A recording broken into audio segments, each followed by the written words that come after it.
Сәлеметсіздер ме 6 сынып оқушылары. Бүгінгі видеода English Pass 6 яғни 6-шы сыныпқа арналған оқулықтың 83-84 беттерді түсіндіріп беретін боламын. Видеоны көріп бастамас бұрын каналға тіркелейік. Бұл өтініш сіздерден. Мен сіздер үшін қаншама уақытымды кетіріп, сендерге сабақ түсіндіріп отырмын. Сол себепті де каналға тіркеліп кетейік. Бірінші жаттығу exercise 1. Complete the sentences about the text on page 82. Then choose the correct words in rules A till C. Яғни, мына жақтан біз бос орындарды толықтыруымыз керек. Мына A-дан C-ға дейінгі сөздерді қолданып, және де 82-ші беттегі мәтінге қатысты берілген болатын. Бұл жерде бірінші жаттығуда Helena Cogan has written 2 novels. Helena Cogan 2 шығарма жазды дейді. She hasn't stopped working hard at school. The books have become bestsellers. Келесі. Яғни мына жауаптар бізде мынау ереженің жауаптары болып табылады. Бірінші A. We use the present perfect to talk about past experience.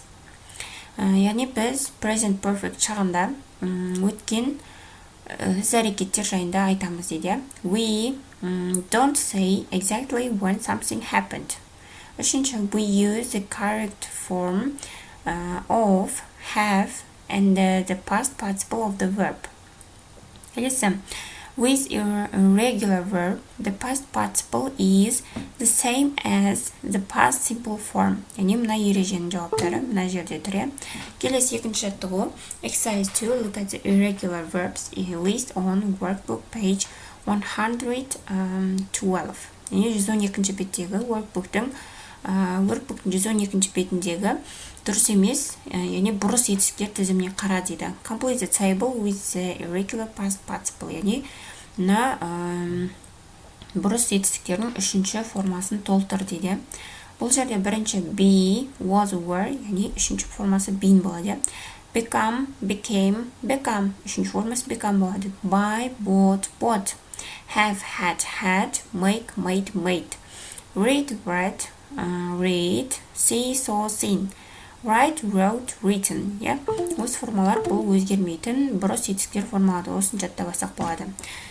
Келесі үшінші жаттығу exercise 3. Complete the sentences with affirmative and negative forms of the present perfect. Яғни present perfect жағының болымды болымсыз жақшадына ашып, болымды болымсыз түрге келтіріп орында дейді.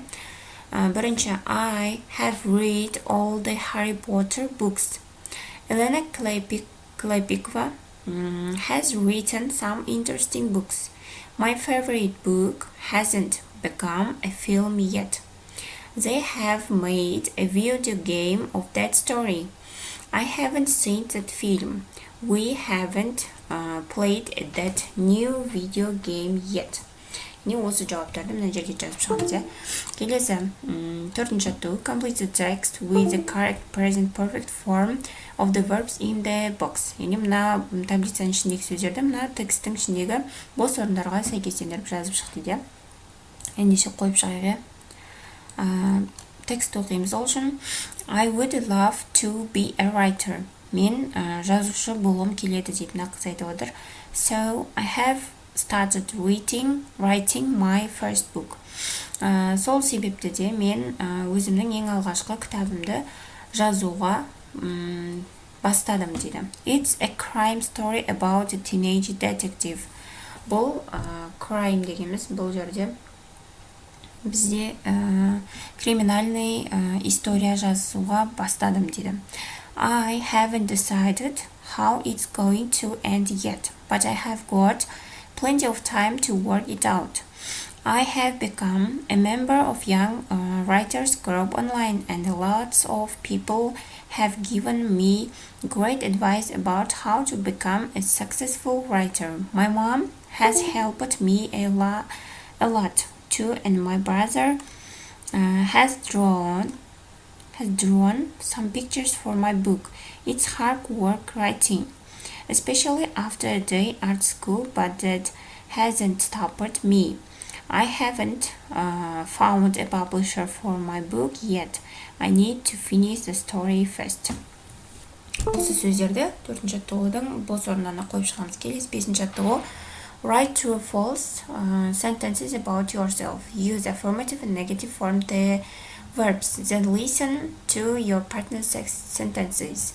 Say if they are true or false. Яғни мына сөздерді пайдаланып, сөйлем құра дейді. Өзің жайында және болымды, болымсыз сөйлемдер құрасаң болады дейді. Яғни мен мысал ретінде келтірдім. Үнемі мен мысал ретінде келтіріп жазам. Себебі сендер не қалайтындықтарыңды білмеймін. Сол себепті де өзіме байланысты бір мысал келтірем.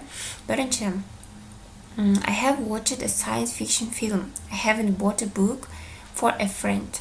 I have played a video game online. I haven't read a sport magazine. I have read a non-fiction book. Яғни мына сөздерді пайдаланып сөйлем құрамыз керек тұғын. Ендеше бұл тапсырманы да орындап болдық. Келесі 84-ші бет. Vocabulary and listening дейді. Books and writers. Кітаптар және олардың жазушылары жайында тапсырма орындайтын боламыз. Бірінші жаттығу. Exercise 1. Read the 2 book reviews and check the meanings of the words in blue. Which book would you like to read дейді. Яғни екі кітап келтірілген, мысалы соны оқы дейді және көкпен жазылған сөздердің мағынасын түсіндір дейді. Және ол кітаптардың қайсысын оқығанды қалайтын едің дейді. Бірінші, My name is Қожа дейді. Менің атым Қожа. By Бердібек Соқпақбаев. Бердібек Соқпақбаев жазылған, сол арқылы жазылған дейді. I love this book. Мен бұл кітапты жақсы көремін. It's so funny. Бұл өте көңілді. It makes you laugh a lot. Бұл күлуге себеп болады дейді бұл кітап дейді. It tells the story of a boy called Қожа. Бұл оқиға Қожа атты баланың бала жайындағы оқиға дейді. He behaves badly at school and the teachers don't know what to do with him. Ол өте мектепте нашар бала болған дейді. Енді оның мұғалімдері оның істеген істер жайында білмейтін дейді. It's quite moving sometimes because Қожа's life isn't easy. There is something new on the very page. So it's never dull. The book first came out in 1957, but it's still very appealing to young people because it's still a great read дейді. Екінші, The Hunger Games by Susan Collins. I have read this science fiction book 3 times. The story is so existing, you can't put it down. The story has some fascinating ideas about the future. 2 people take part in a TV show and they have real fights to win food for their part of the city. Some parts are quite scary, so I don't read it if you get frightened easily. I love imaginative books like this one. I would definitely recommend it дейді. Бұл жерде көкпен жазылған сөздерді жазуымыз керек болатын. Бірінші, fascinating, яғни бұл жерде бізде funny, moving, dull, appealing, exciting, fascinating, scary, imaginative деген сөздер берілген. Осы сөздерді Google-ға теріп, аудармасын жазып, өздерің сөздіктеріңе жазып алсаңдар болады. Екінші жаттығу. Choose the correct words to complete the sentences. Яғни, мына жердегі екі сөз берілген, соның бірін таңда дейді. Мағынасына сәйкес етіп. You can learn a lot from this book. It's really fascinating. Some people enjoy being frightened, so they love scary books. Fairy tales are appealing to young children. The funny jokes in this book will really make you laugh. I hate dull stories where nothing happens. Some parts are very moving and will probably make you cry. My sister is very imaginative. She writes some amazing stories. James Bond movies often have existing car chases дейді. Яғни осы сөздерді белгілеп жазамыз. Келесі үшінші жаттығу. Listen to an interview about Бердібек Соқпақбаев. Which questions does the interview ask? Бердібек Соқпақбаев жайында интервьюді тыңда дейді. Және де мына сұрақтарға жауап бер дейді. Сол тыңдалым бойынша дейді. Қандай бөлімде айтылған дейді. Бірінші қай сұрақтар сол жайында айтылған дейді. Бірінші where was he born? Ол қайда дүниеге келген, яғни ол тыңдалымда бірінші бөлім айтылады.